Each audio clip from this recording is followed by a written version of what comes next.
Ce matin, nous allons voir un nouveau thème. Il est nouveau par rapport à ce qu'on vient de voir dimanche passé. Nous allons parler largement d'être rempli du Saint-Esprit. Dimanche passé, on a fait deux dimanches pour parler de ça, d'être rempli du Saint-Esprit et vivre selon le Saint-Esprit. Donc, nous allons voir, voilà quoi il vient nouveau thème, sinon ce n'est pas un thème nouveau en réalité. C'est des choses que chaque fois nous parlons, Dieu veut que nous revenons là-dessus. Parce que comme l'apôtre Paul a dit, si je vous réécris les mêmes choses, c'est parce que cela est salutaire pour vous. Hein? Même à l'école, on dit la répétition est pédagogique. C'est bon pour l'enfant de lui rappeler. On est en train de l'aider, de l'instruire même doublement. Doublement. Ouais, donc, ne dites pas que souvent, non, mais ce thème-là, je connais déjà qu'on a déjà parlé de ça. Oui, Dieu veut qu'on reparle encore de ça. C'est sa volonté. Et tu dois te soumettre, tu dois accepter, tu dois suivre. Alléluia. Donc, ce matin, nous allons voir pour thème la sanctification. C'est le grand thème, la sanctification, le dépouillement, les ornements. Oui, la sanctification. Petit A, le dépouillement. Petit B, les ornements. Nous allons voir ces choses-là. Si Dieu le veut, ce n'est pas comme il dit dimanche, mais aujourd'hui, nous allons voir la première partie. Voilà. C'est la première partie. La sanctification, le dépouillement, les ornements. Qu'est-ce que la sanctification? Qu'est-ce que le dépouillement? Qu'est-ce que les ornements? Peut-être que tu as déjà entendu ces choses-là. Mais Dieu va permettre d'ajouter, mais pas une coudée, mais des coudées. Dieu va t'amener par sa grâce dans la profondeur de ces choses-là. Amen. Quand on pêche en surface de l'eau, il y a certains poissons qu'on attrape. Et ceux qui sont en surface de l'eau là, ce n'est pas eux qui sont en profondeur. Si tu veux avoir ceux qui sont en profondeur, bien sûr, il faut aller en profondeur. Tu ne vas pas rester en surface pour vouloir avoir ceux qui sont en profondeur. N'est-ce pas? Amen. Jésus a dit, quand il a fini d'enseigner, il a dit aux disciples, aux pécheurs, il y avait Pierre dedans, ils n'étaient pas encore chrétiens. Il a dit, avancez en eau profonde pour pêcher. Parce qu'ils étaient au bord. Amen. Amen. Voilà. Donc au bord, peut-être tu vas trouver les petits crevettes là. Les petits poissons, les alevins là, c'est eux qui sortent un peu à côté. Mais si tu veux les gros là, il faut aller en profondeur. Amen. Amen. Et en réalité, puisque la parole, c'est la parole du Saint-Esprit. Donc en réalité, ceux qui ont la profondeur de la parole, c'est ceux qui ont une intimité parfaite avec le Saint-Esprit. C'est-à-dire le Saint-Esprit n'inspire pas, il ne révèle pas. Même en profondeur de sa parole, ceux qui n'ont pas d'intimité avec lui. Parce qu'il y a des chrétiens charnels, il y a des pasteurs charnels. Ils sont pasteurs, ils sont appelés de Dieu. Mais si tu restes charnel, le Saint-Esprit ne va pas te révéler les choses spirituelles. La Bible dit dans 1 Corinthiens, les choses spirituelles sont réservées à ceux qui sont spirituels. Et les choses charnelles, c'est ceux qui sont charnels. Et les chrétiens charnels ne peuvent pas juger. Parce qu'eux-mêmes sont condamnables déjà. Parce que les œuvres de la chair sont ennemis des œuvres de l'esprit. Ils sont opposés. Donc un chrétien charnel, il est ennemi au Saint-Esprit. Il est chrétien, mais il est ennemi au Saint-Esprit. Donc s'il meurt, il ne sera pas sauvé. C'est ceux qui ont le Saint-Esprit qui appartiennent à Dieu. On peut reconnaître que quelqu'un a le Saint-Esprit. Tout part d'abord par les fruits. C'est-à-dire, le Saint-Esprit travaille sur son caractère pour qu'il puisse ressembler à Christ. dans sa manière de penser, sa manière de parler, sa manière de marcher, la manière de s'habiller, tout ça. Ça n'a rien à voir d'abord avec les dons spirituels. Parce que les dons spirituels du Saint-Esprit se retrouvent dans la vie de ceux qui manifestent les fruits du Saint-Esprit. Quand les dons de l'Esprit se manifestent, il y a 9 dons. Quand ça se manifeste dans la vie d'un chrétien, dans la vie d'un pasteur, mais en réalité qui ne manifeste pas les fruits du Saint-Esprit, ces dons spirituels qui se manifestent là, ce sont des dons spirituels démoniaques. Parce que les démons sont aussi spirituels. Ils sont aussi spirituels. C'est pourquoi vous allez voir tout pasteur qui n'a pas une vie de sanctification, toute église qui n'a pas une vie de sanctification, mais qui font des miracles. Ce sont les démons qui sont dans cette église-là, pour séduire cette église-là, pour les amener en affaire. C'est pourquoi la sanctification, selon Hébreux 12, le verset 14, sans laquelle personne ne verra le Seigneur. Selon le verset là, ce n'est pas les dons spirituels, les miracles, les révélations, les prophéties. C'est bon, parce que si Dieu a donné, c'est que c'est bon. Mais ce n'est pas ça qui envoie au... Non. C'est pas ça qui envoie au... Peut-être pour certains, c'est que si vous ne savez pas, Judas Iscariote, celui qui a trahi Jésus. Quand nous lisons la Bible, c'était un appel de Dieu. Un vrai appel de Dieu qui était sur lui. Et Jésus a passé toute la nuit à prier devant son Père pour que le Père le montre ceux qui sont appelés. Dieu ne peut jamais se tromper. Donc si Judas a choisi, c'est parce que réellement il est appelé. Il fut rempli du Saint-Esprit avec les dons spirituels. Mais regardez comment il a terminé. Tu trahis ton maître, le maître de la vie. Et si tu trahis la vie, c'est que tu prends quoi? La mort. Judas, En enfer. vous êtes sûr? Si. Parce qu'il y a des révérends qui disent qu'on ne perd pas le salut, même si on pêche. Même si on trahit Jésus. Vous n'avez jamais entendu ça? Si. Vous n'avez jamais entendu? Mais les églises sont remplies. Ils sont renommés dans le monde entier, même dans le pays ici. Mais ils disent, si on pêche, si on trahit Jésus, après d'être converti, ça n'agit pas sur notre salut. Mais tu trahis le maître de la vie. Et puis tu vas avoir la vie. Vraiment, réveillons-nous. Jésus a dit, il y aura des faux prophètes, réveillons-nous.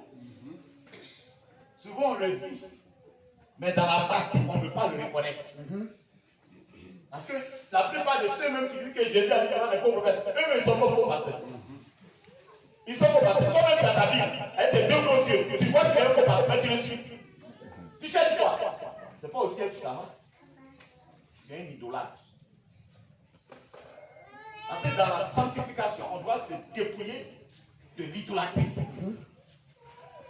C'est-à-dire qu'il ne faut pas suivre quelqu'un parce qu'il dit des révérends, parce qu'il dit ton père, parce qu'il dit ta mère.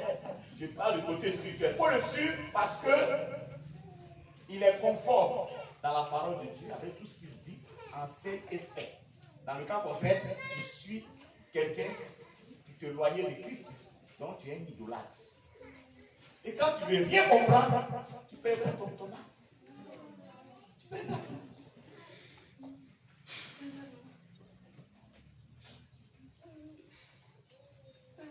Aujourd'hui, quand on évangélise, on trouve beaucoup de chrétiens. Tu n'es pas. Mon frère, c'est chrétien, je suis chrétien. Comment? Si tu le nais, comment ça parle en langue? Oui, je te dis que je suis chrétien. Bon. C'est bien beau. Mais c'est pas ça qu'il y a aussi. Faisons très attention. Jésus a dit le royaume de Dieu est forcé. C'est pas ça? Tout le monde. Le ciel, toutes les églises, au ciel, le chemin. Jésus dit c'est peu. C'est peu quand il se coule là. Le Seigneur ouvre et puis il rentre. Il y a d'autres qui sont en train de taper. Il dit je ne vous connais pas. Mais je vous donne le temps, si vous n'êtes pas encore mort, de changer, de vous repentir avant qu'il soit trop tard. Eux aussi, ils ne sont pas prêts. Ils s'attachent sur les dons, ils s'attachent sur le prodige, ils s'attachent sur les miracles. Vous savez, généralement, les miracles, c'est la grâce de Dieu. Vous ne savez pas? Or, la grâce de Dieu ne sauve pas. Même quand on dit que nous sommes sauvés par grâce, ça veut dire quoi? Dieu, sans tenir compte de nos péchés, de nos fautes, il nous a donné son Fils que nous ne méritions. Voilà la grâce. On ne mérite pas que Jésus vienne mourir pour nous. Parce qu'il est saint. Nous, on est impurs. On est abominables. Mais Dieu l'a fait à cause de son amour. Sans tenir compte de notre état mauvais. Maintenant qu'il s'est venu dans la grâce, tu fais quoi de cette grâce? Où la grâce va te sauver maintenant? Il faut l'accepter comme Seigneur et Sauveur. Et à partir d'aujourd'hui, commence à vivre selon les commandements de Jésus. Il a dit quoi? Si vous m'aimez, il parle à ceux qui l'ont accepté, gardez mes commandements. Donc dire que je suis chrétien, ce n'est pas fini. Ton salut n'est pas encore garanti. On a vu ici dans Jean 8, 32, il a dit aux Juifs qui avaient cru en lui, n'est-ce pas? Si vous gardez ma parole, vous êtes maintenant, c'est maintenant que vous serez mes disciples. Or, la Bible dit, ce sont les Juifs qui l'ont accepté. Mais Jésus dit, ce n'est pas encore fini. Vous n'êtes pas encore mes. Non. Sa parole, c'est fort, c'est sérieux pour lui. C'est-à-dire, baptisé, parler en langue, révérend, pasteur, tous ces titres-là, il est là, il te regarde. C'est pas ça qui fait bouger son cœur. Est-ce qu'après ça, là, tu pratiques ça? C'est tout. Jésus, là, où trouver Jésus? La vie du commencement était là. C'est la parole. Quand tu mets en pratique la parole de Dieu, tu as trouvé Jésus. Tu es vraiment chrétien. C'est à partir de ce moment-là que tu es chrétien. Parce que tu peux être baptisé, puis aller à la paix. Donc le baptême ne confirme pas ta chrétienté. Oui. C'est pourquoi la sanctification est le message central de la vie éternelle, de la vie chrétienne. C'est le message clé pour aller au ciel, la sanctification. En longueur de journée, aujourd'hui, la majorité des églises, le grand thème de ces églises, la condition de ces églises-là, c'est la prospérité. Bénédiction, prospérité, bénédiction. Jusqu'à il y a une église même qui s'appelle bénédiction. L'église de Sam Manté. Même sa chaîne, bénédiction, TV. C'est pas mauvais. Mais où qui est mauvais, là, il n'y a pas la sanctification dedans. C'est ça qui est mauvais. Il n'y a pas de sanctification dedans.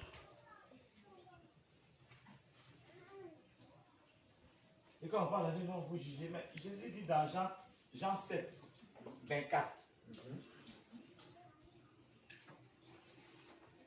Ne jugez pas. Il parle de ceux qui eux-mêmes aussi qui méritent qu'on les juge parce qu'ils sont indignes. Mais maintenant, il dit jugez selon la justice. Vérité, la justice. C'est un homme.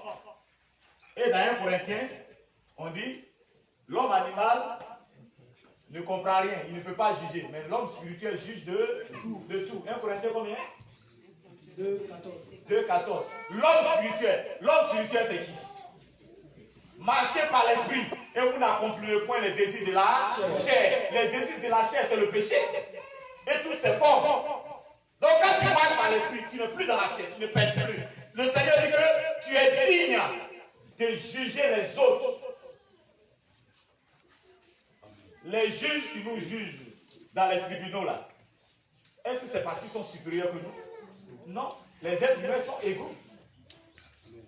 Mais c'est Dieu qui les a donné ce mandat-là pour régler la société. Pour régler la société, pour que le mal s'arrête. C'est tout. Dites-moi si c'est mauvais. Si c'est mauvais, on allait fermer tous les tribunaux. On allait fermer tous les tribunaux. Alors, vous ne lisez lisez pas la Bible, il y a le tribunal de Christ aussi. Il y a le tribunal de Christ. Et selon la Bible, tous les serviteurs de Dieu sont des juges. Lisez la Bible, vous allez voir.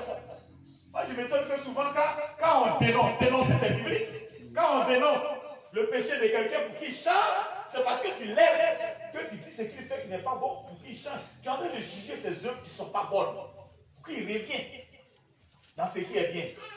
Est-ce mauvais? C'est que Dieu serait mauvais. Parce que voilà, on vient de dire tout à l'heure. Ceux qui sont spirituels jugent de tout. Et eux ne sont pas. Non, parce que tu vas fouiller, tu ne vas pas trouver de faute en eux.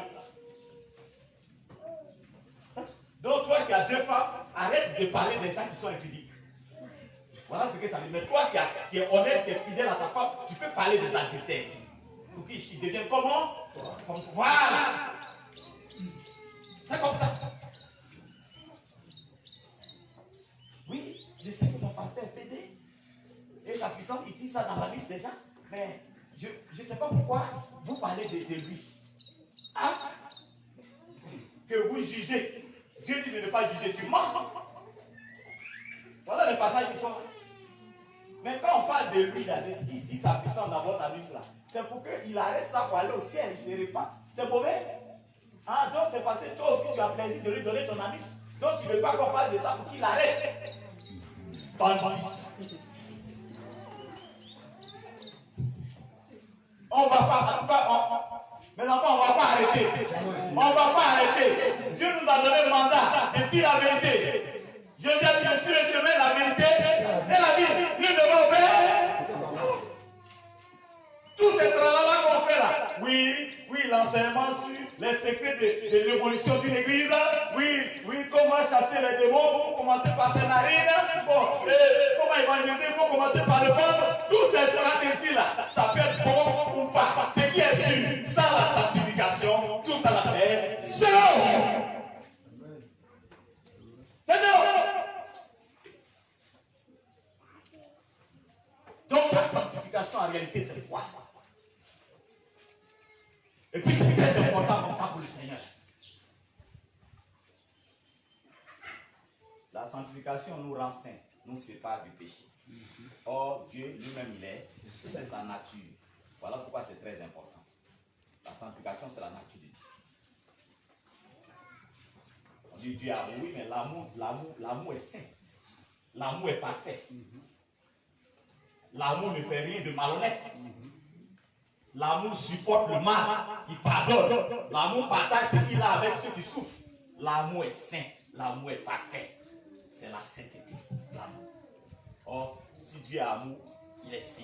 C'est sa nature.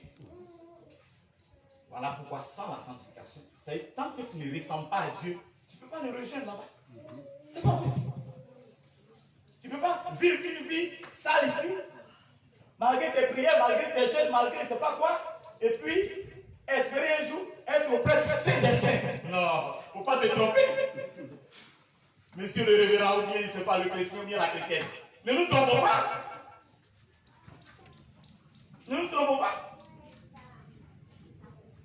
On va lire ce passage-là plus tard, peut-être dans les séries qui vont suivre les dimanches prochains, où le Seigneur dit clairement, il dit au dernier jour, dans Matthieu 7, 21 à 23. C'est pas ça? Beaucoup me diront, Seigneur, tu ne regardes pas là. Hein? Parce que tu fais l'enfer, tu veux me mettre dans l'enfer, tu mets les autres sauvages, on est là depuis là. Seigneur, qu'est-ce qu'il y a? Mon cœur commence à battre fort. Mon groupe, il dit, il n'y a pas. Non, on a fait des miracles avant. C'est pas ce qu'il a dit. On a chassé des démons avant. On a prophétisé avant. On a parlé en langue avant. On a vu le passeport d'air. On a vu le enfantement. On a vu le voyage au Canada. On a fait toutes ces choses-là. On a parlé 25 langues. On a fait ceci. Ceci dit quoi? Tout ça là, je suis au courant. Mais je ne vous ai jamais. Ça fait peur. Il dit, je sais. Mais vous avez ressuscité mort. Mais je ne vous ai jamais connu. Retirez-vous de moi. Regardez la seule chose qui va faire qu'ils seront condamnés malgré les miracles. Ouvrier. L'iniquité, c'est quoi? Le péché, selon la définition biblique, le péché, c'est quoi? C'est la désobéissance à la parole de Dieu. Hein? Comme dans Jacques 2, c'est pas ça? Jacques 2, le verset 10, il est dit, si nous obéissons à tous les commandements de Dieu, que nous désobéissons même à un seul, nous sommes coupables de tous, donc tu es condamné à même. Voilà. Ça fait peur. Voilà la sanctification. Pourquoi tu obéis à tout et puis tu laisses faire? Pourquoi? Même quand Israël avait donné un moment, il avait donné les 10 commandements aux enfants d'Israël quand ils étaient sortis de l'Égypte. À supposer que Moïse dit non, le peuple a passé les choses. On va prendre 9 seuls, on va laisser 1. Dieu sera content de Moïse? Non. Le peuple sera sauvé? Non. Quand Dieu donne tout ce qu'il a donné là, c'est pourquoi on obéit. Donc quand la Bible dit que si on obéit à Dieu, selon Jacques 2, le verset, si on obéit à Dieu, et qu'on désobéit à rien, on ne sera pas sauvé, c'est qui veut dire quoi? Et que c'est comme si on avait désobéi à tout. Ça veut dire quoi? Ça veut dire quoi? Toi qui ne fumes pas, toi qui n'es pas homosexuel, toi qui n'es pas voleur, toi qui n'es pas menteur, etc. Alléluia. Mais si simplement tu plaisantes dans ta vie, seulement la plaisanterie dans Éphésiens, la plaisanterie qui est dans ta vie, selon Jacques 2, ça fait que c'est comme si tu étais, Dieu te voit comme un homosexuel, comme un sorcier, comme un rebelle. Seulement la plaisanterie. Tu obéis à Dieu. Si tu calomnies, Dieu te voit comme quelqu'un qui vole, qui casse les banques. Quand tu n'as jamais fait ça, mais c'est comme ça que Dieu te voit. Selon le verset. C'est comme ça. Aujourd'hui, selon les révélations de certains, que Dieu a permis d'aller au ciel, d'aller en enfer, comme la Sierra-Léonaise Linda et puis certains. C'est vrai, il y a certains des témoignages qui ne sont pas vrais, mais tous les témoignages, ce n'est pas la peine de se troubler. La Bible va dire trouver les esprits par là. Quelqu'un dit d'aller au ciel, il n'y a pas de problème. Tu as lu quoi? Il commence à citer. Tu vérifiais la Bible. Tu vérifiais la Bible. Il dit même les homosexuels étaient au ciel. Au vrai. Tu as vu les homosexuels? Oui, Jésus était en train de les caresser. Vous dites, ils ont bien fait. Ils n'ont qu'à se reposer. Tu prends la Bible, tu dis. Mon frère, visiteur du ciel là. C'est en enfer tu es allé, c'est pas aussi. Parce que Dieu condamne les homos, donc menteur, fils du diable. Il lui dit ça. Mais quand tu vérifies un autre et que tout ce qu'il dit est conforme à la parole, quoi? Donc généralement avant de croire, il faut vérifier. À la lumière de la parole de Dieu. Avant de croire. Or souvent, les faux prophètes, les faux pasteurs, les fausses églises, généralement, Satan sait ça. Il est malin, il est rusé. Regardez Satan. S'il était venu, il a passé par le serpent, il a trompé le serpent. Mais pourquoi il a utilisé le serpent? Il y avait beaucoup d'animaux, on dit que le serpent était très rusé, il était très malin. Donc il a essayé d'utiliser l'intelligence du serpent. Plus lui-même son intelligence. Ça fait deux pour aller contre l'homme. Oui, parce que l'homme est créé à l'image de Dieu. Donc pour essayer de l'aborder, pour l'avoir, il faut être très prudent. Satan est très intelligent pour faire le mal. Et tous ceux qui ont cet esprit de Satan, c'est comme ça. Ils sont malins. Donc, un faux pasteur, un faux prophète, quelqu'un qui n'est pas de Dieu, ou bien qui a dévié à cause de l'argent, qui est devenu un faux pasteur, qu'est-ce qu'il fait? L'esprit malin rentre en lui, puisqu'il a dévié. Donc, il devient très malin, très rusé. Ça veut dire quoi? Pour t'avoir, il te prêche d'abord, il te présente d'abord l'évangile, sans problème. Pour que tu sois rassuré qu'il est vraiment dans la parole, il est serviteur de Dieu. Or, tout ce qui te présente, c'est des demi-vérités qui complètent par le mensonge. Complète par le mensonge. Parce que si tu es déjà rassuré, cette confiance qui t'a fait avoir en lui là, te poussera, si tu es bête, à manquer de vigilance pour la suite du programme. Parce qu'à la fin, il met le mensonge. C'est comme ça. Il met le mensonge. La sanctification. Est-ce que vous savez qu'une église, si la sanctification n'y est pas, l'Esprit de Dieu s'en va. Un chrétien, si la sanctification n'est pas dans sa vie, le Saint-Esprit s'en va. Ensuite, tu n'as pas le Saint-Esprit, tu n'appartiens pas à Christ. Maintenant, ce qui est dangereux que beaucoup ne savent pas, le diable, quand tu es dans le monde, tu ne veux pas te repentir. Tu es dans l'iniquité et que l'Esprit de Dieu s'en va. Le Saint-Esprit et le diable qui vient à la place imite ce que l'Esprit Saint faisait en toi quand il était là. Pour ne pas que tu t'en rendes compte que voilà. Le diable, vous ne le connaissez pas. Souvent on le chasse. Oh, vous ne le connaissez pas. La Bible dit, il a sa profondeur. Et beaucoup d'églises, tellement ils ont peur de lui, ils ne sont pas prêts à creuser cette profondeur-là. Mais nous, on creusera et on brisera cela au nom de Jésus. Par la parole. Par la parole. Par la parole. La sanctification, c'est quoi? Beaucoup d'églises sont souillées aujourd'hui. Il dit, aide de Dieu. Le diable est venu s'asseoir. Le diable, c'est la souillure. Alléluia. Amen. On va étudier ça pas à pas, pas à pas, pas à pas. Vous allez comprendre. C'est quel genre de sanctification Dieu nous demande pour être sauvé. Parce que tout le monde parle de sanctification. Il y a un pasteur congolais qui s'appelle Léopold Mutombo Kalou. Quand il fait ses programmes. Non. Même le stade, il faut voyer petit. Les pasteurs vont se faire former partout, presque partout dans le monde. Même à Côte d'Ivoire, ça se fait former, même chose comme Christ, même tout ça. Vous avez un peu des cieux. Ils vont prêcher la vérité. Christ, il parle jusqu'à un moment, il dit la masturbation n'est pas un péché. Il a mis un peu de mensonge. Puisque déjà, il a commencé par vérité. Donc tout le monde sait que croit que c'est un homme de Dieu parce qu'il parle de Christ, il enseigne Christ. Puisque maintenant tu as gagné sa confiance. Il a tout fait, tu as gagné, tu as confiance en lui. Il met un peu de mensonges.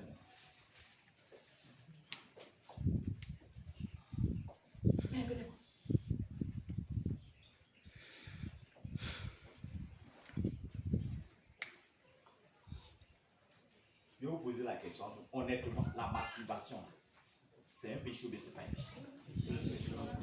Hein? Celui qui se masturbe, il va aller au ciel, mais pas au ciel. Mais regardez ce que ce grand pasteur mondial a dit. Hein? Et puis ce qui est bizarre, malgré qu'il a dit ça, ça a pris tout le monde entier. Malgré ça, les chrétiens se lèvent toujours, puis ils s'en vont. C'est ça que j'ai compris que non, Jésus a raison. L'âge est la porte qui mène à la perdition. Et beaucoup sont ceux qui ont. Seigneur, tu as raison. C'est pas parce que le Seigneur veut que quelqu'un parte en enfer, sinon il n'allait pas sacrifier son fils. Oui. Mais on préfère désobéir à Dieu pour nous faire plaisir nous-mêmes. Donc il ne faut pas être surpris demain. Quand il sera jeté dans le feu, il n'y a plus de pardon. Il n'y a plus de pardon. Jésus n'a pas dit à ses serviteurs, allez, Matthieu 10, verset 8, allez, prêchez l'évangile, guérissez les malades, purifiez les lépreux. Il n'a pas dit ça. Il n'a pas dit ça. Vous ne connaissez pas ce texte? Matthieu 10, verset 8. Guérissez les malades, recevez même les morts. Mais regardez comment il termine le verset là. Vous avez reçu gratuitement, donnez gratuitement. Regardez la souillure aujourd'hui dans la vie des soi-disant grands hommes de Dieu. À côté de l'église, il y a une petite cabane là de librairie. Et tous les pasteurs sont jetés dans ce système d'escroquerie. Tu dis Dieu t'a appelé. Donc ça veut dire que c'est lui qui t'inspire à prêcher. C'est pas ça? Oui. C'est une grâce, c'est un don. Tu mets ça sur écrit, sur papier, et puis tu vends ça aux fidèles. Tu vends les dons de Dieu. Le Seigneur pour te donner ce don-là, tu as payé? Le parlant là que vous parlez, vous avez payé? Hein? La nouvelle naissance, on a payé? Nos péchés qu'il a pardonnés, on a payé? La Bible dit que c'est Dieu lui-même. Lui-même, il s'est pourvu. Il s'est pourvu, comme il a dit à Abraham. Jéhovah Jireh, l'Éternel se pourvoira. Lui-même, il a pourvu à notre salut. Il a déjà payé le prix. Il a sacrifié son fils. Tu veux quoi encore? Tu vas vendre quoi aux gens? Tu vas vendre quoi aux gens? Oh, j'ai dit au jour du jugement. physiquement, ça va chauffer.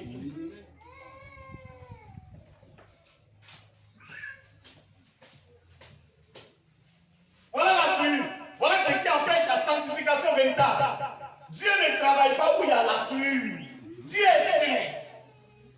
Mais vous allez voir, malgré cela, il y a des manifestations toujours qui s'opèrent. Il y a des miracles toujours dans ces églises de ces pasteurs-là qui vendent leur message. Ils ne mettent pas les messages sur les CD. Hein? Il ne faut pas des livres, d'après le livre de délivrance. Hein? Livre de délivrance, livre de sanctification. Hein? Même les cours de baptême sont vendus.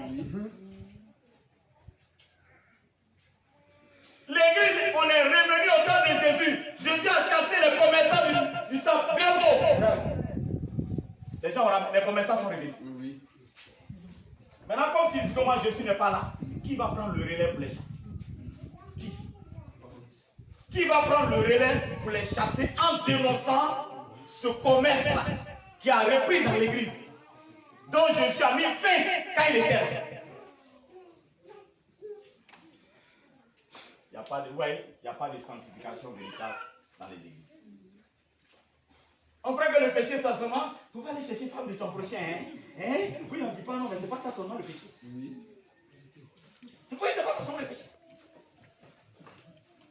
Vous avez dans certaines églises, on condamne les homosexuels. C'est vrai, on ne dit pas non. Mais pourquoi, monsieur le révérend, pourquoi tu vends tes messages?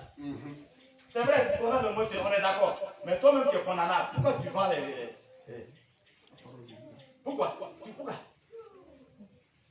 Hein? Même si un païen vend la parole de Dieu, même là, on peut le comprendre. Oui. Lui, il est païen, il est cupide. Oui. On peut comprendre. Même tu peux racheter la parole de Dieu dans sa main, par exemple, pas qu'il arrache les feuilles au dernier moment pour aller au BC. Tu peux racheter la parole de Dieu en payant. Oui, c'est un païen. Oui. Mais entre nous, les sauvés, les chrétiens. Parce que c'est à nous que Jésus a donné cet ordre. C'est à ses disciples, ceux qui étaient nés de nouveau, qui étaient remplis de cet esprit, prêts à aller faire son œuvre. C'est à ceux-là qu'il a dit. Ne vendez pas ma parole, ne vendez pas mes paroles.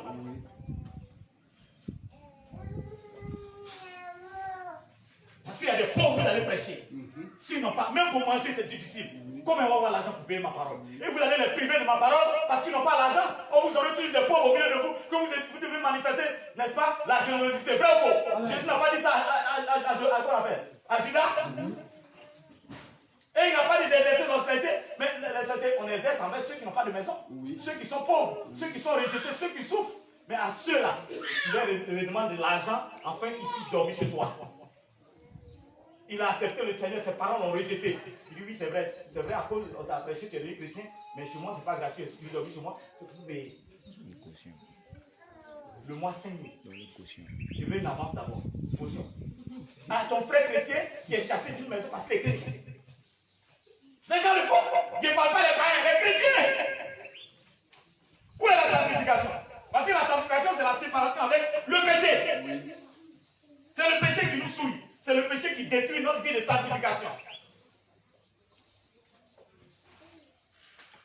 Il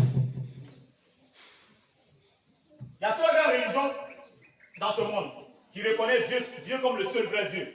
Le monothéisme. Et ceux-là, il y a l'islam qui reconnaît le seul Dieu. Il y a, comment on appelle? Il y a le christianisme et le judaïsme. C'est du judaïsme est sorti la loi. Mais vous allez voir que nous ne sommes pas sauvés maintenant à partir du judaïsme, mais nous sommes sauvés à partir de la grâce de Christ qui est venu, la nouvelle alliance. Alléluia. Mais vous allez voir que dans le judaïsme, il y a toujours des docteurs de la loi qui forment. Hein? Il y a toujours des docteurs de la loi, des scribes, tout ça qui forment. Mais Jésus les a confondus. Quelqu'un a parlé de Nicodème qui est venu la nuit voir Jésus.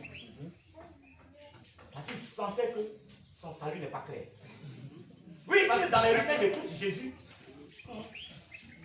c'est vraiment les sauvés.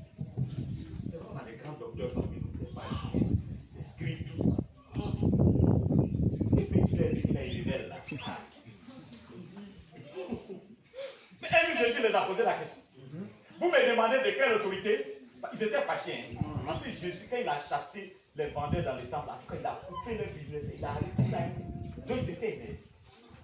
Bon, tu veux plus qu'on vende livre, tu veux plus qu'on vende message, on va manger quoi? D'ailleurs, même toi-même là, on nous dit, d'où vient ton autorité?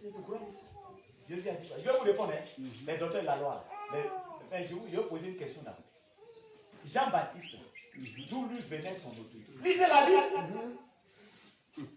Cette affaire a éclaté parce qu'il a interdit la vente dans l'église. Il dit marcher là, c'est au dehors. Ici, on vient pour la nourriture. On ne fait pas connaître dans l'église.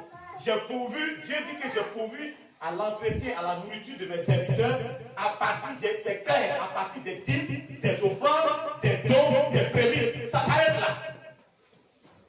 Tout ce qui vient après, dons de faveur, rachat de l'âme des gens, il y a offrande de rachat. Et tu es malade, non? Le diable t'a pris captif. Pourquoi on prie pour racheter ton âme? Il faut 50 000. Hein? Offrande de rachat, ça va dans l'église là? Oui. Comme si le sacrifice de Christ n'est pas puissant pour acheter ton âme. Il faut 50 000. Donc toi, ton âme coûte 50 000.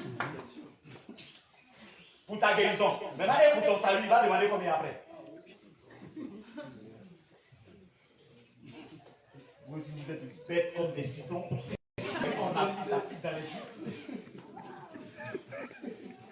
Et tu as l'argent, tu ne sais pas ce que tu vas. Tu t'en vas donner à n'importe qui, même dans la gueule des crocodiles. Vous voyez quand c'est des crocodiles affamés. Je venais à maman tout à l'heure, puis j'étais en train de parler, je réfléchis, vraiment, il y a plein qui font église. Dieu les a pas appelés. Il y a d'autres, Dieu les a appelés.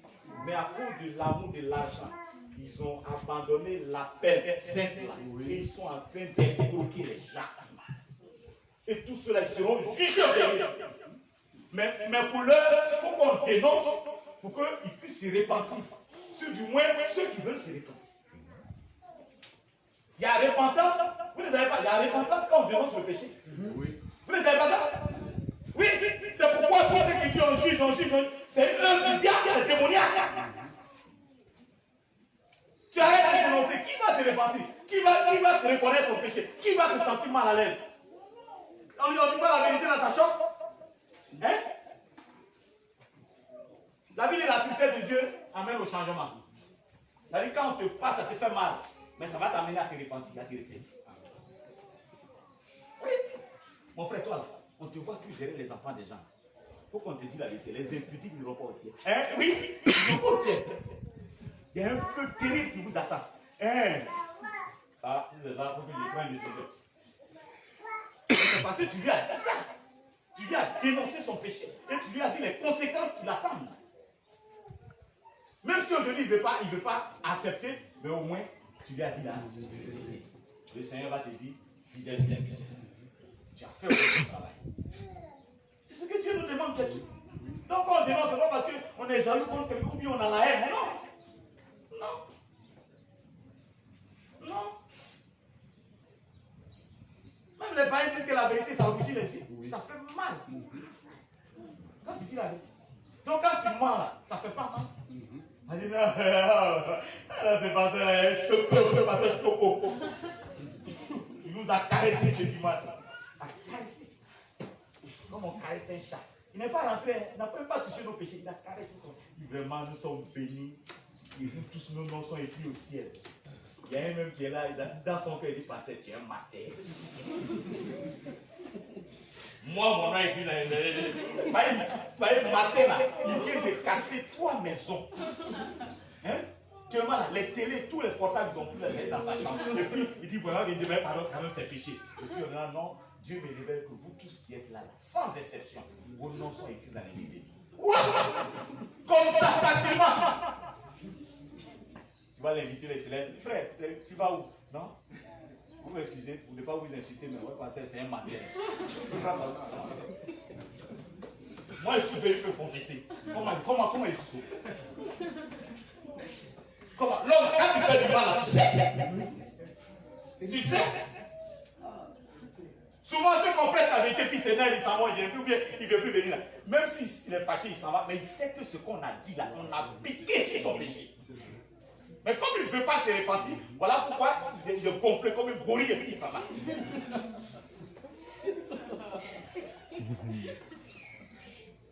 Mais dégonfle-toi pardon avant qu'il soit trop tard. Pour toi. Vous voyez?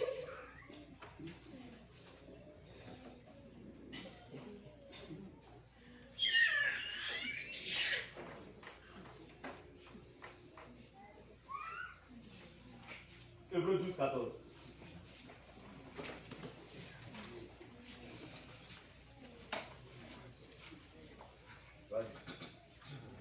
Recherchez la paix avec tous et la sanctification sans laquelle personne ne verra le Seigneur. Sans laquelle personne ne verra le Seigneur. On dit personne. Personne. Judas était un ami de Christ, du Seigneur. Mais quand il est retourné dans le péché, pour de l'amour de l'argent, il n'a plus vu le Seigneur. La preuve, il est allé se pendre lui. Et on l'a remplacé. Amen. Amen. Amen. Amen.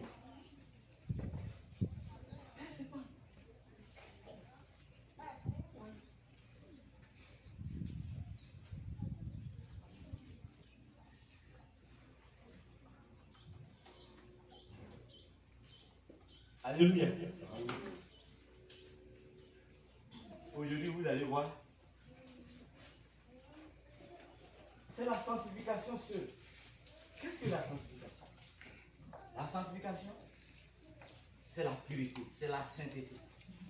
Et qu'est-ce qui fait cette sainteté-là? C'est être à l'image de Dieu. Dieu est sans péché.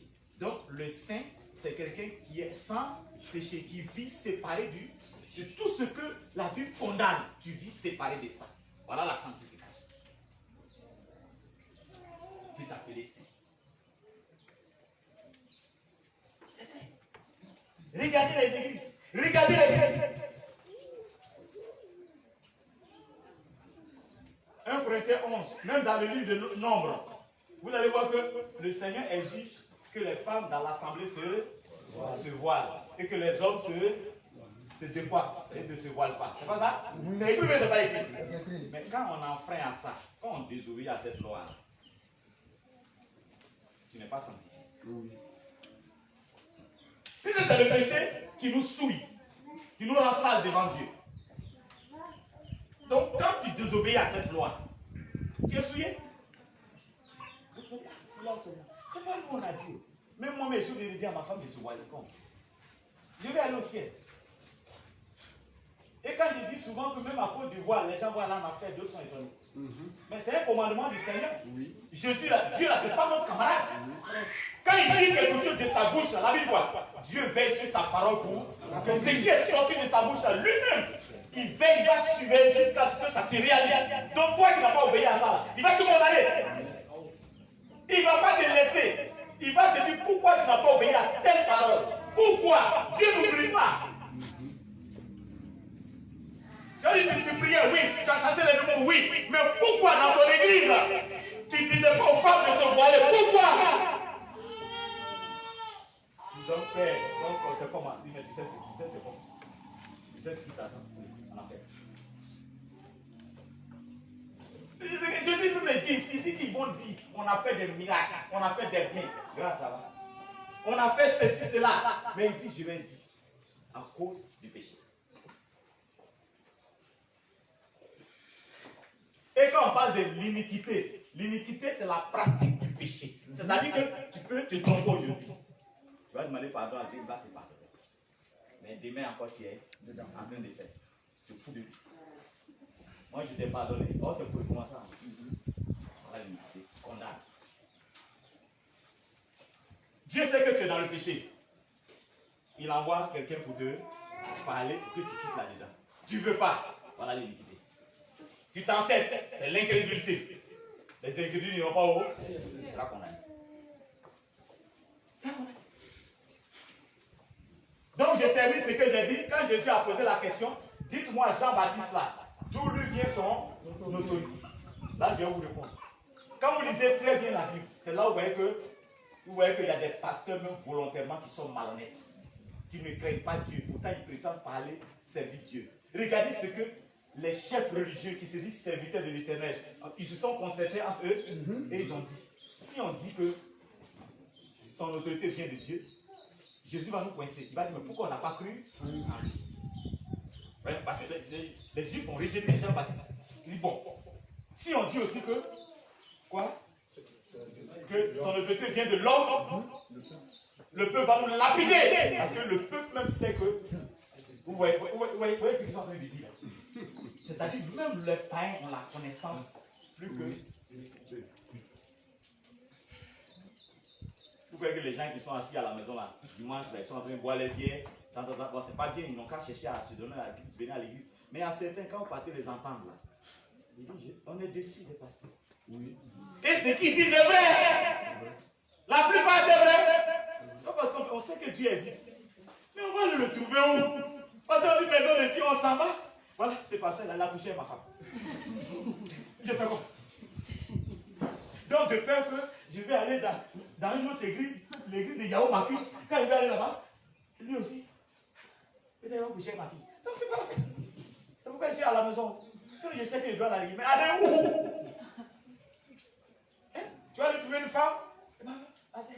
Vraiment Jésus est bon, tu es là tout ton zèle là, jusqu'à en prêchant même sur un coup, tu finis et dis j'ai compris. Mais pour te dire si oui ou non là, moi-même j'allais à l'église. Oui, j'allais à l'église.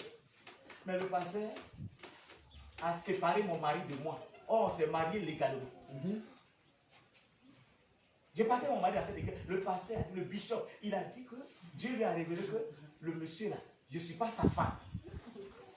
Oh, pasteur, voilà 4 voilà. On a fait d'autres traditionnels. On a fait d'autres. On est allé à la mairie. Et puis, ce même pasteur, il nous a bénis. 6 mois après, il dit, Dieu, il s'est trompé les calculs. Il avait oublié que, non, c'est vrai, ils ont fait bénédiction, mais Dieu s'est rappelé maintenant que je ne suis pas là. Voilà pourquoi je suis assis. Je suis seul célibataire. Sinon, je suis marié. C'est l'église qui a séparé mon mari, légalement marié. Et actuellement, on lui a donné une femme de ministère. Vous n'avez pas des choses comme ça? On sépare les gens qui sont mariés légalement. Le mariage de Dieu. Jésus interdit le divorce. Il n'y a pas mariage chrétien, il n'y a pas mariage païen. Quand tu es marié, tu es marié. Et les mariés qui viennent à l'église, l'église doit reconnaître leur union. S'ils ont fait la dot, s'ils sont allés devant la mairie. Mais il y a des églises, des pasteurs, on les sépare. Tu ne parles pas de concubinage. Concubinage, c'est grand frère d'impudicité. Tu ne parles pas de ça. Tu vis avec quelqu'un, il n'y a même pas d'autre. Son papa même ne sait pas qui avait sa fille. Je ne parle pas de ça. Bandit, je ne parle pas de ça. Et il y a des églises où les gens sont en concubinage, mais on les responsabilise. On les baptise. Parce que cette église-là même, c'est une bande de voyous. Oui. Bande de voyous. Même s'ils sont reconnus internationalement. Ça, c'est si la tête est unie déjà, c'est pas le ciel. L'enfer t'attend. Un point vrai. Non, le Seigneur, lui, il est tranquille. C'est pourquoi je vous en prie, restons calmes. Cherchons la sanctification pour sauver nos âmes. Et la vraie sanctification, c'est à la lumière de la parole de Dieu. La sanctification ne se fait pas par rapport aux dogmes. Dogmes, c'est des enseignements d'hommes. Ou bien des démons. Non, la sanctification se fait en fonction de la parole de Dieu. En tout cas, celle qui a mort au ciel, c'est la parole de Dieu. Toute autre sanctification, c'est zéro.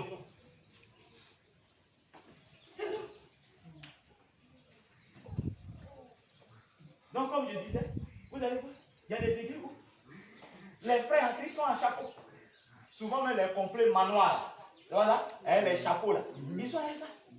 Oh Seigneur, tu es merveilleux. Le pasteur lui prie, il est là. Quoi? Un chapeau. Qui est là? Qui sera là? Le diable.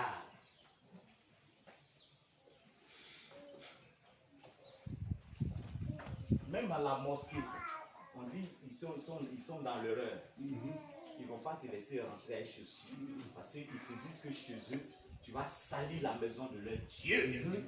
Parce que les chaussures là, quand tu prends pour marcher partout, même dans caca, vrai ou faux? Vrai. Donc il ne faut pas envoyer ça. Même quand tu es tué caca là, ça sent. Il ne faut pas prendre ça et rentrer dans la maison de leur Dieu. Vous voyez? Il y a une certaine logique dans ce qu'ils disent. Ils ne vont pas permettre, même à un invité à la mosquée qui est venu pour la première fois, de rentrer les chaussures. Jamais. Mon frère, tu es rentré chez Allah, les chaussures.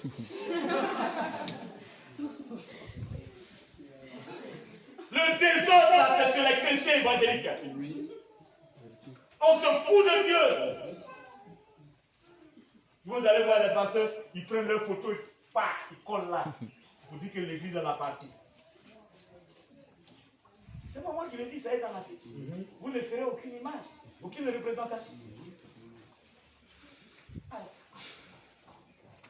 ou bien tu vois, il y a plein d'églises, c'est un nègre, vous voyez pas, un nègre volant. Et le pasteur, quand il prêche, il dit il a l'onction de l'aigle royal. Donc il y a un nègre qui est là. Ou un papillon. Quand même, c'est au sérieux. Depuis quand l'onction est un nègre? Depuis quand le Saint-Esprit est un papillon? Hein? Le jour de la Pentecôte, quand il est venu là, la Bible dit que c'est un bruit il a fait. C'est un bruit. Et puis les gens ont vu des langues de feu, comme des étincelles qui se posaient sur la tête des cendres. On n'a pas vu oiseau, ni calao, ni pigeon, ni pingouin. Non! Et quand le feu est tombé sur eux, ils ont commencé à parler en d'autres langues et à prophétiser. Voilà ce que Dieu. Et le mêlage de Dieu et les apôtres furent poussés. Une force les a animés à prêcher l'évangile. Quand tu es rempli du Saint-Esprit, c'est pour le pardon de Dieu. Donc si vous comprenez très bien, le Saint-Esprit est saint. C'est lui qui fait notre sanctification. Parce qu'il est une personne. Il est Dieu. Dieu est saint. Dieu est esprit. Et Jésus a dit, je m'en vais. Je vais vous l'envoyer, le consolateur. Donc il vient par Jésus. Donc quand tu acceptes Jésus-Christ sincèrement, il te donne le Saint-Esprit qui le représente. Amen. Et c'est le Saint-Esprit qui t'aide maintenant à vivre cette vie de sainteté. Tu donnes la force et tu éloignes du péché. Le Saint-Esprit, il a la sémence de Dieu. Un jour, on va avoir une étude largement où je vais développer les deux sémences. Pour que vous compreniez. Quelle sémence qu'il y a en vous? C'est elle qui doit grandir. Et la sémence s'entretient pour qu'elle grandisse. Quand elle s'entretient mal, elle mourra.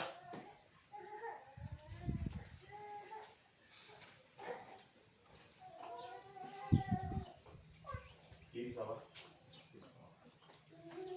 Vous comprenez très bien? Jésus a dit, c'est quand ils ont fini de se concerter, ils sont revenus, ils ont dit au Seigneur, on va lui dire qu'on ne sait pas. C'était un gros mensonge des serviteurs de Dieu. Bon, je ne vous étonne pas. Leur fils aujourd'hui, c'est faux sacrificateur, faux parce que leurs enfants aujourd'hui continuent ce mensonge. Ne vous laissez pas distraire. Parce que l'église est grande. Parce que le prophète, on le reconnaît dans le monde entier. Ça là, ça n'a rien à voir avec ça. L'humilité précède là. On cherchait le sauveur du monde. On est allé même au palais chez Hérode. Il n'était pas là-bas. Alléluia. Même les hôtels l'ont refusé.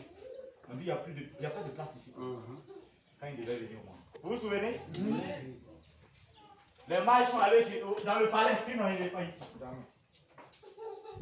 Et il est où? Où ils n'ont pas imaginé. C'est là-bas il était. Au milieu des moutons, des cacas de poulet, où ça sentait. Et dans les herbes, c'est là il est né. Dans une crèche. Et ceux qui lui disaient bonne arrivée, c'était les poulets, les canards, les moutons. Bon, ils comprenaient leur langage. C'est lui qui les a donné ce langage. Alléluia! Alléluia! Alléluia! Maintenant, alléluia, c'est les anges maintenant qui vont venir informer les bergers qui étaient dans le froid toute la nuit, là, regardez la souffrance. Ils étaient en train de veiller sur les moutons de leur maître. Pendant que leur maître, les grands types étaient couchés dans leur chambre chaude, enveloppés de gros draps de luxe. Les pauvres serviteurs étaient dans le froid, en train de surveiller les moutons. Les pauvres papas des gens qui devaient surveiller les moutons, même dans le froid la nuit, pour avoir de quoi aller nourrir les enfants. Regardez la misère de ces bergers-là. C'est à eux. que l'ange du Seigneur est allé pour vous, le Sauveur est né. Votre Sauveur pour vous consoler, là, il est né. Vous vous consolez de la méchanceté des riches, de la méchanceté des hommes, des religieux. Il est dit, allez vous consoler. Ils étaient les premiers parmi les hommes qui sont venus. Il a dit que pendant que les anges les parlaient, les anges ont commencé à célébrer le Seigneur. Alléluia. Amen. Gloire au ciel, paix sur la terre. Alléluia. Amen. Pour tous les hommes de bonne volonté, car votre Sauveur est né. Ils sont allés, ils l'ont vu, ils l'ont adoré, et ils sont repartis dans la joie. Ils furent consolés de toute la souffrance des hommes. C'est pas fini. On a les mages, ils tournent jusqu'à Dieu est obligé de les indiquer par une étoile. Ils sont venus trouver. Eux aussi, ils l'ont adoré. Et l'ange a dit, n'allez pas dire à Hérode, parce que les grands de ce monde cherchent à le tuer. Prenez nos chemins pas. Quand tu es dans la vérité,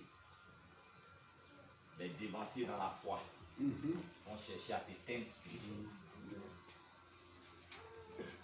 Consistoire, confrérie des pasteurs, collectif des pasteurs, vous ne pouvez pas percer, votre église ne peut pas évoluer tant que vous ne vous joignez pas à nous. Parce que c'est nous qui partons parler au président pour la cause des églises. Tant que vous ne voulez pas vous joindre à nous, pour accepter nos doctrines, pour devenir homosexuel des pasteurs, vous ne pourrez pas, votre église ne peut pas évoluer. C'est faux! C'est faux! C'est faux! C'est le système mondial de l'antéchrist qui est en train de se mettre à l'œuvre petit à petit. Mais il n'arrive pas totalement parce que le Saint-Esprit est encore là. L'église n'est pas encore enlevée. Mais quand la trompette va sonner, quand nous les saints nous allons partir, l'église va partir. C'est en ce moment, totalement et définitivement, le gouvernement mondial va maintenant se mettre en place pour contrôler le reste des chrétiens et engager la grande persécution, la grande tribulation. En ce moment, l'église serait déjà partie. Maintenant, ceux qui doivent se racheter là, c'est au prix de leur vie qui vont nous rejoindre dans les airs. Satan ne fera pas de cadeau à toi.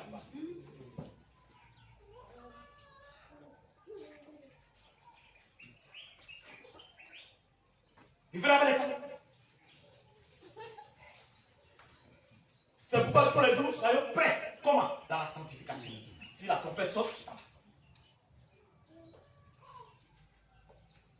Il y a des choses terribles qui arrivent. Quand on parle, les gens ceux-là sont des morts. Non, c'est pas grave. Mais si tu vas t'adonner ta vie à Jésus, la sémence qu'à toi te convainc que tout ce que dit la Bible est la vérité. Et toi, tu t'approches. Alléluia. Quand ils ont dit, on ne sait pas, Jésus a dit, moi aussi, je ne vais pas vous dire de quelle autorité j'ai fait ces choses.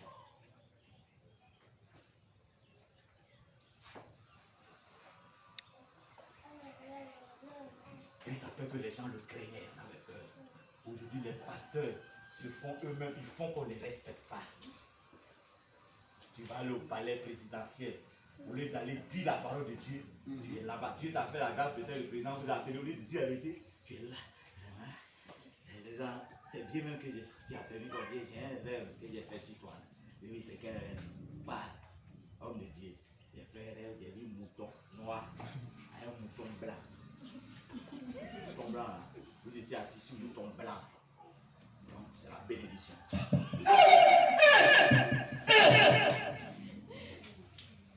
Et ça fait que le roi, il est content. Ah, voilà, c'est ça, tu es un vrai homme de Dieu. Et mon secrétaire, oh, les pasteurs là, ils veulent quelque chose, ils sont affamés. Quelle misère. Comme si les corbeaux qui ont nourri Élie ne sont plus là. Qui vous a appelé? C'est qui? C'est le Dieu d'Élie là qui nourrit Élie. Alléluia. Qui ressuscite la maison de la veuve de Sarepta, qui devait manger le dernier repas et puis mourir elle et son fils. Dieu dit à Élie, va là-bas. Il y a une résurrection qui va se produire. Alléluia. Voilà l'onction qui fait la différence. Voilà le miracle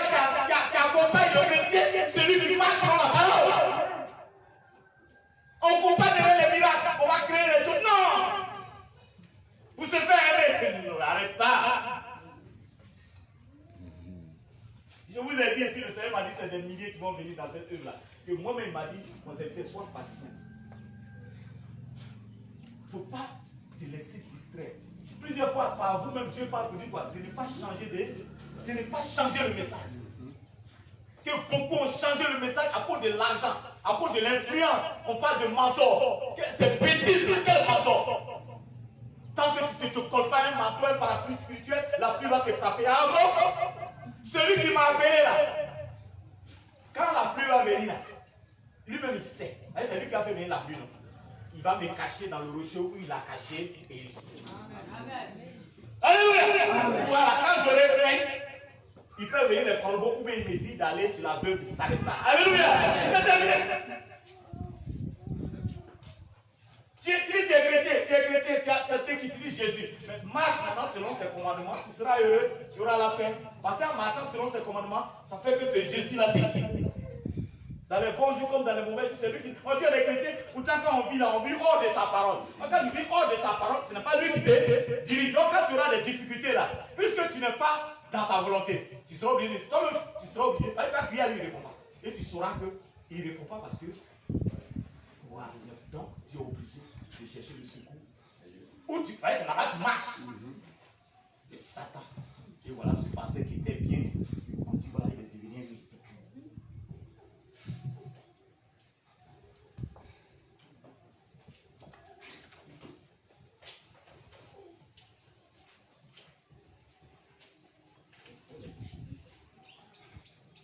Il n'y a pas beaucoup. Il faut essayer de. Peut-être au nouveau. Une pasteur, au Ghana, une pasteur donne ses seins à son fidèle pour qu'il suce ou être gay. En direct, en plein cul.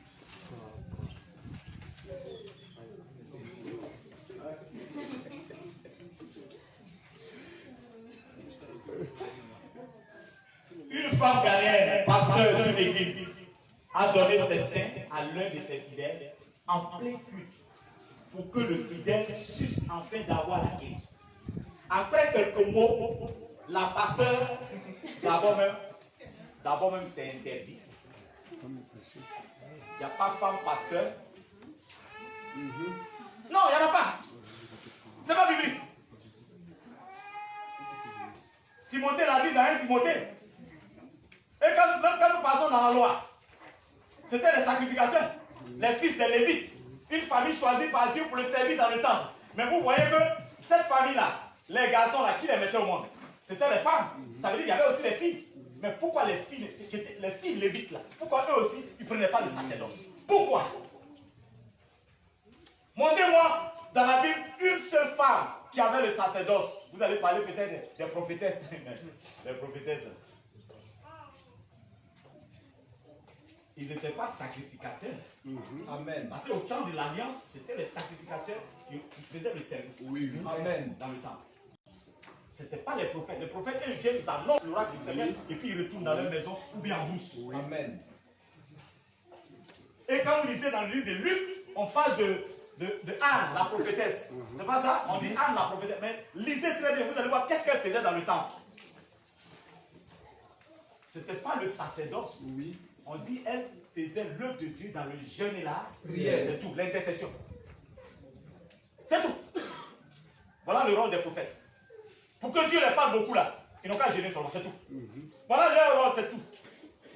Et quand ils jeûnent, ils prient, Dieu les montre des choses.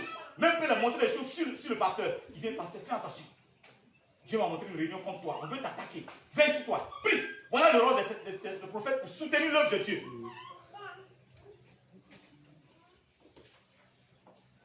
On entend aujourd'hui des pasteurs comme des grands qu'on respecte beaucoup, même comme Dio Robert de l'église baptiste, comme le frère dit. Viens faire l'église baptiste. Il a dévié. Fais attention, je vais sauver ton âme. Fais attention, je vais sauver ton âme. Quand il devient franc-maçon, il ne le révèle pas clairement. Mais quand Dieu te fait la grâce d'être dans sa parole, le Saint-Esprit qui devient ton ami te révèle qui est toujours dans sa volonté, qui n'est pas dans sa volonté. Ne vous laissez pas séduire par les miracles ou bien par la grandeur de l'œuvre d'un homme de Dieu. Non. La Bible dit que le salut ne se trouve pas dans la multitude. Ou bien aussi dans la petitesse. Non. Le salut est dans sa parole. C'est tout. On peut être grand. Si la parole de Dieu, on la respecte, le salut est là. On peut être grand, nombreux, international. Si la parole de Dieu, on essaie d'ajouter un peu de mensonge, Dieu s'en va. Il n'y a plus de salut. On peut être en petit nombre. Si on est dans la parole, le salut est là. On peut être en petit nombre. Si on n'est pas totalement dans la parole, le salut n'est pas là. Donc, le problème même pour être sauvé, c'est la parole de Dieu. L'observation de la parole, c'est tout. C'est tout. Si c'est Dieu qui t'a appelé, il te donne un message de l'appel. Bravo. Il te dit pourquoi il t'a appelé, ce que tu vas faire. Et il va te dire maintenant comme Abraham, marche dans l'intégrité et j'accomplirai ce que je t'ai promis. Quand vous regardez très bien, quand Dieu a choisi Israël, Dieu a dit à Israël, Dieu ne veut pas que tu suives les coutumes, les pratiques des autres peuples. C'est ça la sanctification. Quand Dieu nous appelle à lui, il nous fait sortir du péché, il nous fait sortir du monde, il nous retire des faux pasteurs, c'est pour ne plus retourner encore dans ça. Après apporter sur lui maintenant, il va t'élever progressivement au temps convenable. Car Dieu fait chaque chose à son temps. Vous allez voir que les vrais serviteurs de Dieu, ils ne cherchaient pas l'argent, ils ne cherchaient pas la gloire humaine. Non! Ils se contentaient de ce que Dieu leur donnait. Si tu veux aller au ciel, voici de tel homme qu'il faut suivre. C'est tout.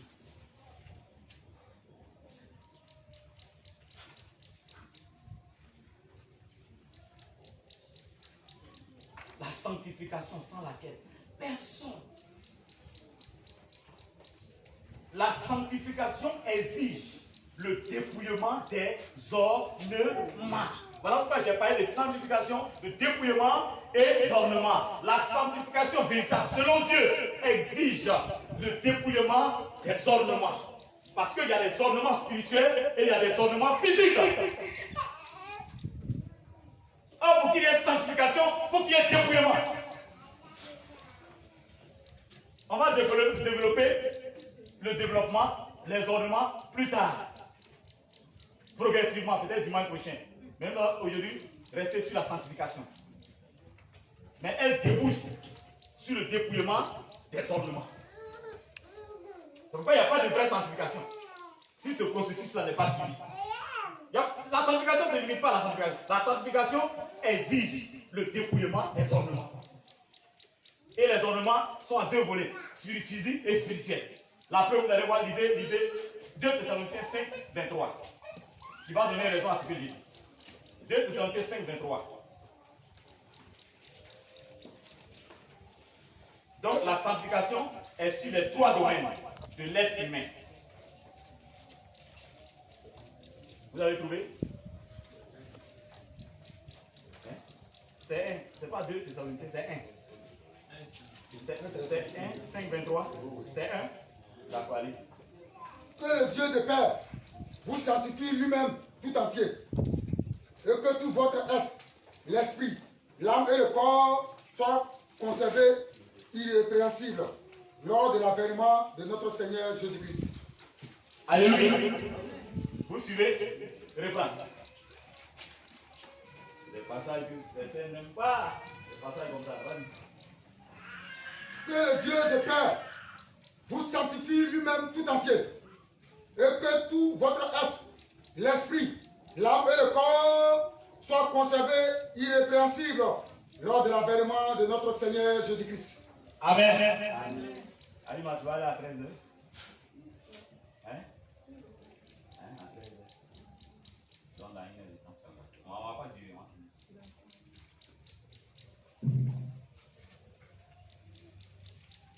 Amen. Oui. Donc la sanctification, que le Dieu de paix, c'est pas ça? Vous sanctifie lui-même. Est-ce que vous comprenez? Donc, nous-mêmes là, on ne peut pas se sanctifier. Oui, jamais. C'est une affaire de Dieu. C'est une affaire du Saint-Esprit. Parce que nous-mêmes, notre nature, c'est une nature de péché. Impur. Tous nos désirs se portent toujours vers le mal. Donc, il faut que Dieu nous aide. C'est pourquoi, forcément, il faut la conversion. Voyons. C'est pourquoi tous les chrétiens qui sont dans les églises, même des pasteurs, vous voyez qu'ils se comportent mal, ils ne changent pas, malgré tous les... Non. Mais est-ce qu'il est converti? Est-ce qu'il a donné sa vie à Jésus? Est-ce qu'il a accepté que Jésus soit son sauveur et son... Voilà. Il y a deux activités que le Seigneur fait en nous. Il te sauve et puis il veut te diriger. Est-ce que tu es d'accord? Et te diriger là, toi ta volonté. Ça empêche toi ta volonté. Est-ce que tu es d'accord? C'est pourquoi il y a les chrétiens charnels. Ils ont accepté Jésus, mais pour que Dieu les dirige, ils ne sont pas là. Il y a combat là. Chaque jour, il y a lutte. L'esprit te lève, il faut prier. Dieu ne veut pas. Il faut gêner, manger qui est doux comme ça. Oh, les chrétiens, il a lutté. Donc, il t'a sauvé, il est là. Maintenant, il est là te parler, tu luttes avec lui. Quand un moment là, il va, c'est pourquoi la vie n'attristait pas. C'est parce qu'il est là que tu vas. Donc, quand tu fais un moment, il va, ce corps-là me résiste. Mais avant d'aller, il va t'avertir d'abord. N'est-ce pas? Regardez l'église d'Éphèse. Le Seigneur a dit à Jean, va avertir l'église d'Éphèse. Voilà. Ils ont perdu leur premier amour. Donc là, se souvenir d'où ils sont tombés pour se répartir. Sinon, je viendrai et j'ai enlevé le chandelier de sa place. Chandelier, là, c'est qui? Mais il a averti d'abord. Si tu ne veux pas, tu restes en tête à vivre toi ta volonté, l'Esprit Saint. Pourquoi certains chrétiens, ils étaient bien avant? Aujourd'hui, on est étonné. On voit, il finit tous les casiers du maquis avant de sortir. Quand il va il connaissait la parole. Oui, mais qu'est-ce qui s'est passé?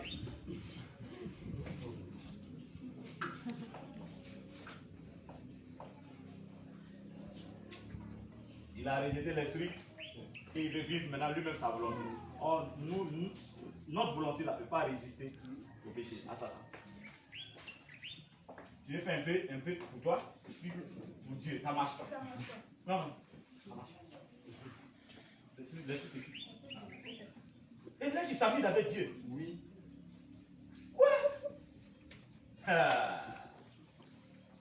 Donc, vous voyez ici dans 1 Thessaloniciens 5, 23, le Dieu, c'est lui, quand on accepte son Fils unique, en décidant de marcher conformément à sa parole, il fait une opération en nous, il nous sanctifie l'esprit, l'âme et le corps.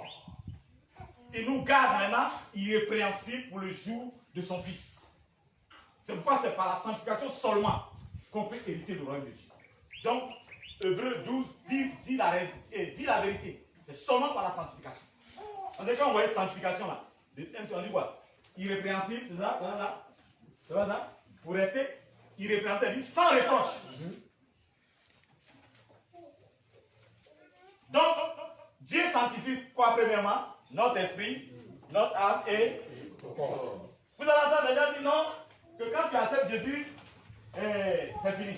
Dieu ne regarde pas le corps, il ne regarde pas les mèches, il ne regarde pas les rouges à lèvres, il ne regarde pas ceci, il ne regarde pas... Non! Même au commencement même, contredit cette philosophie-là, humaine. Là. Quand l'homme a péché, ses yeux sont verts. On dit qu'ils ont vu qu'ils étaient nus. La gloire de Dieu est partie. Vous savez ce qu'il a dit? Je vais vous révéler un secret. Quand ils étaient nus, là, ça veut dire qu'au début, là, ils n'éprouvaient aucun gêne. C'est pas ça? C'est pas ça? Et tous les soirs, l'Éternel venait parler à eux. C'est pas ça?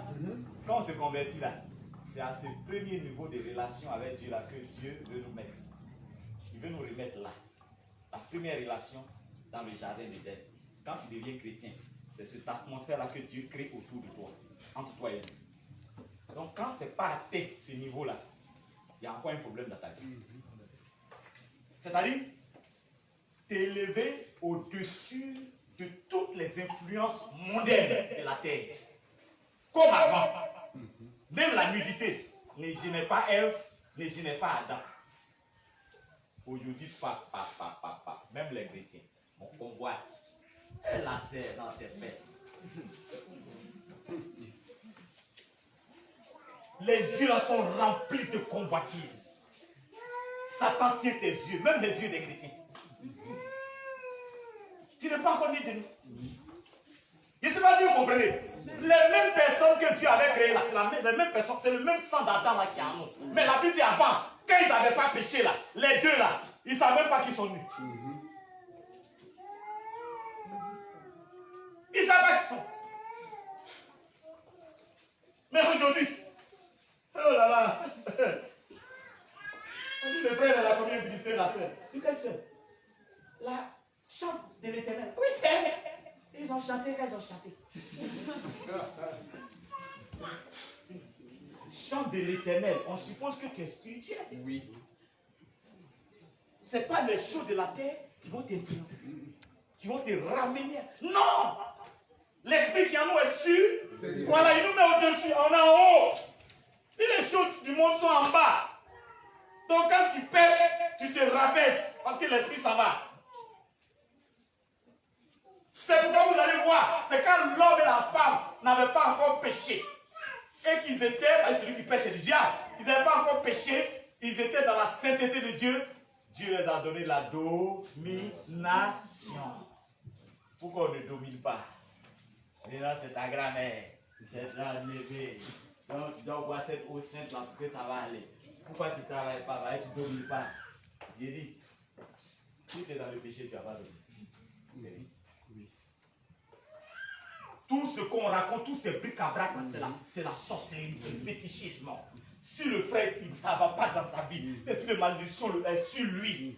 La Bible dit celui qui pêche est du diable. Le diable le domine parce qu'il est dans le péché. Il est parti rentrer dans la maison de Satan. C'est normal que les démons s'asseyent sur lui. Il n'a qu'à sortir de cette maison au nom de Jésus. C'est tout. Puis rentrer dans la maison de Christ. C'est fini. Il reprend la domination. Tu es dans la maison de Satan, tu veux chasser Satan. Tu es dans la maison de Satan, on dit on va faire délivrance. On met l'huile sur moi, on met tous les huiles sur toi. Même l'huile rouge dans les églises. On met sur toi.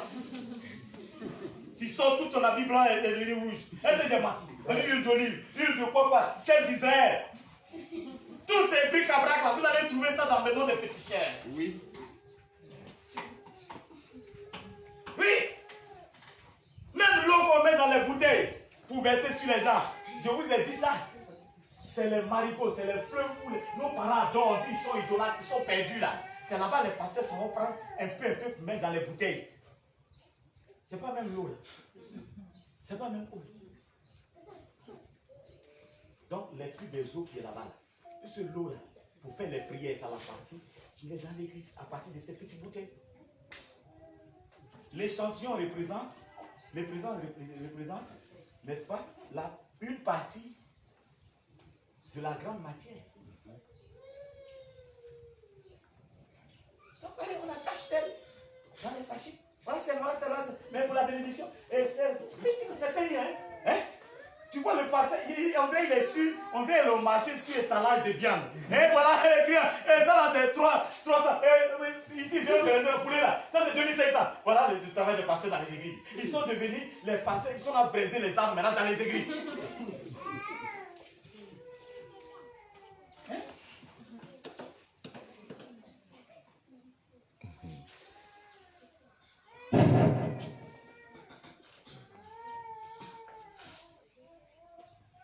Après quelques mots, la pasteur sort ses seins et permet au jeune homme bien habillé de sucer. La partie devient intéressante quand la pasteur est débordée de plaisir.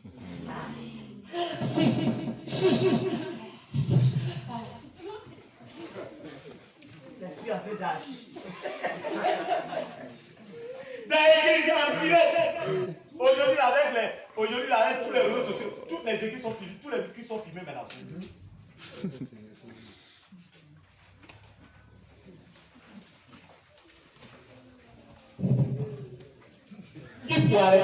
Qui peut arrêter ces hommes de Dieu? Hier, ce sont des hommes pasteurs qui sont sous le feu des critiques à cause de leur dérapage. Aujourd'hui, le relais est pris par des femmes qui deviennent, par la force des choses, servitrices du Créateur. Oui, les gens s'expliquent comme ça parce que ce n'est pas biblique. Tu vas voir des pasteurs comme Karambiri, comme Karambiri, comme Vaz Donner, Mohamed Sanogo, Mohamed Idriss, tous ceux-là, on dit grands pasteurs, vous allez voir, ils ont intronisé leurs femmes aussi pasteurs. C'est vrai. Et tous ces églises pastorales aujourd'hui, on forme les femmes, même à l'église baptiste, Assemblée de Dieu, toutes ces églises-là, réveillent, on forme des femmes pasteurs, prophètes, apôtres. Et on les donne des églises à diriger. Oh, la Bible dit que la femme n'a pas autorité sur l'homme, elle ne doit pas enseigner, qu'elle se taise. On dit non. La Bible dit que dans ces derniers temps, dans Joël 2, 28, nos fils et nos filles prophétiseront. Elles parleront de la part de Dieu. Dites-moi, prophétiser avec enseigner là, si c'est la même chose.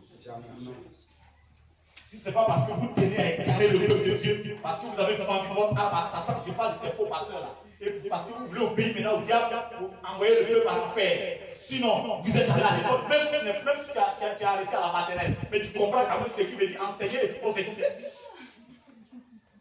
Dans 1 Corinthiens 14, la Bible dit quoi? Que en ce qui concerne les prophètes, que 2 ou 3 parlent et que les autres jugent. Mais pourquoi pour enseigner, on ne dit pas ça? Le pasteur qui va enseigner, que 2 ou 3 enseignent et que les autres jugent le pasteur. C'est ce qu'on dit pour les pasteurs.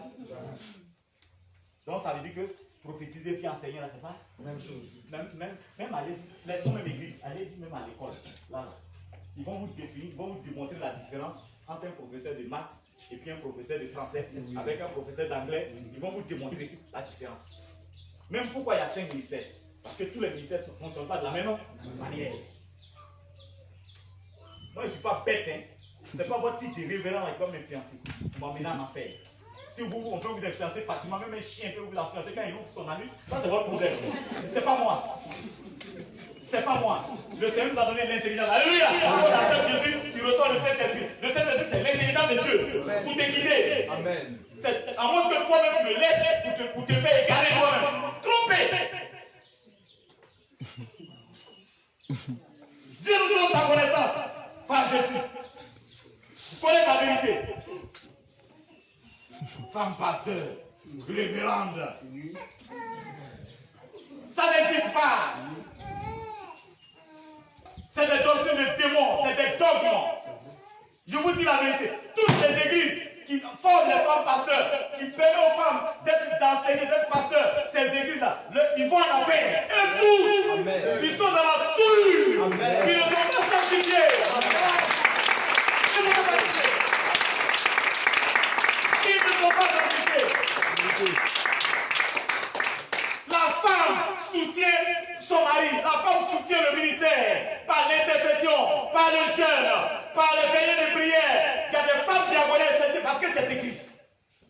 Il y a des évangélistes, des femmes évangélistes qui évangélisent au dehors pour envoyer des âmes et puis les hommes les enseignent. Amen. Mais dans l'église, Dieu dit non. Si tu veux contester avec Dieu, tu finiras en enfer. Amen. C'est à cause de tout ça là.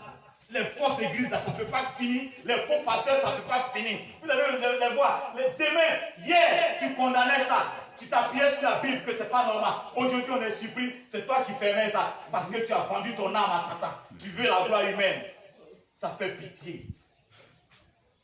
Aujourd'hui, vous voyez les églises, ils font concurrence de nombre. Nous, on a fait une veille, on a eu 5 000 membres. Nous, on est 30, on a 1 million. Nous, on est 500 000 membres. Et puis après, je vais vous dire que tous ces chiffres-là, ces nombres-là, ça ne peut pas chasser un démon. Et ça ne peut pas envoyer quelqu'un au paradis. Amen. C'est le sang de Jésus, sur la base de sa parole, qui sauve, qui change et qui transforme. Amen. Dieu a besoin des gens qui marchent selon sa parole pour envoyer au moins quelques-uns au paradis. Sinon, la multitude est en train d'aller en enfer. On n'a qu'à dire vraiment, ça suffit. Ça suffit. Cette gloire humaine-là, arrêtez de nous fatiguer. Même Jésus, même Satan l'a proposé ça, il a refusé. Oui. Pour vous dire quoi? C'est vrai, Satan a un pouvoir. Tu te laisses distraire, il va t'avoir. Donc ne soyez pas étonnés qu'aujourd'hui, le vieux prophète, je reviens dans l'histoire, dans la ville de Samarie, où le jeune prophète qui a quitté Juda, Dieu l'a envoyé pour aller faire les miracles et pour aller avertir le roi Jéroboam qui est tombé dans l'idolâtrie. Lui aussi s'est détenu l'Éternel pour essayer de le ramener. Le prophète a fait les miracles. Il partait. Le roi a dit non, il faut qu'on l'arrête. Quand il a fait comme ça, son doigt, son bras est bloqué. Il a demandé pardon, le prophète a prié, son doigt, son bras est revenu, le jeune prophète. C'est pas ça? Dans le livre de 1 roi. Quand son bras est revenu, il a eu peur du jeune prophète là. Il n'a plus dû arrêter le. Parce qu'il a prophétisé sur le comportement du roi et puis sur l'autel. Donc il partait. Les enfants du vieux prophète de partir avertir à leur papa qui n'était pas au programme, qui était à la maison, qui se reposait dans son assoupissement, sa mort spirituelle. Papa, il y a un de tes collègues, un jeune prophète qui a fait des miracles, tant, mais il dit que le roi l'a dit de manger. Il dit non, l'Éternel lui a dit, n'est-ce pas, s'il finit là de ne pas manger, c'est pas ça, de ne pas boire et de retourner par un autre chemin. Le Dieu a dit, scellez vite mon âne. Allez, pourquoi il a rattrapé le jeune prophète. Vous connaissez l'histoire? Quand il est arrivé, il a commencé à faire les salutations. Oui, j'ai appris tout ce que tu as fait, tant.